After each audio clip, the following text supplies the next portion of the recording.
At syempre, bago po tayo dumako sa mga may init na issue at mga balita, dito muna tayo sa ating pong Food for the Soul and Food for the Spirit.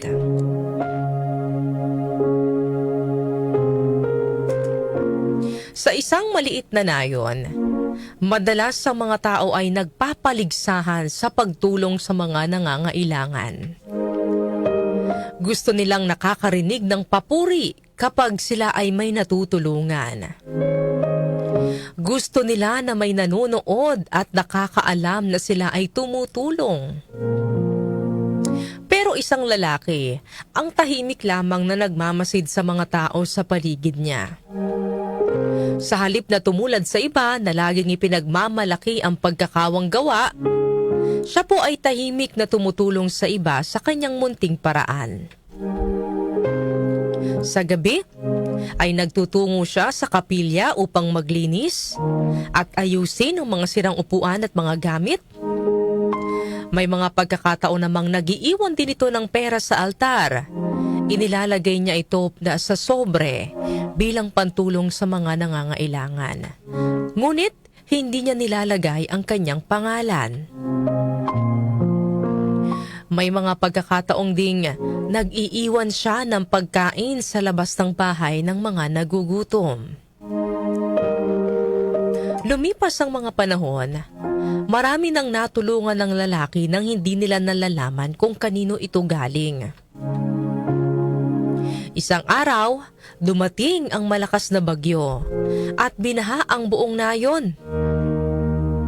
Natrap ang lalaki sa kanyang bahay, ngunit agad din siyang sinagip ng mga taga-nayon. Habang siya ay inaalalayan, napansin ng ilan na mga kagamitan sa kanyang bahay. Ang mga sirang upuan mula sa kapilya at ang mga supot ng pagkain na kapareho ng palaging iniiwan sa kanilang mga pintuan. Doon nila napagtanto na ang lalaking ito ang lihim na tumutulong sa kanila.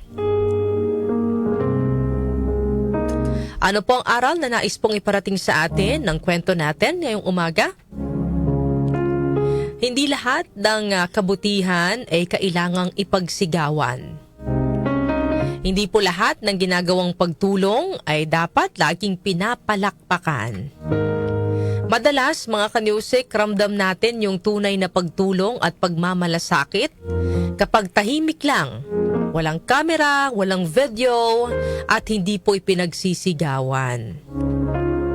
Minsan, kapag po may mga nagbibigay ng tulong, pero pagkatapos kukuhanan tayo ng picture, mapapatanong ka na lang kung sincere ba talaga ang pagtulong o para lang may maipost, may maipakitang ebidensya o may makuhang papuri.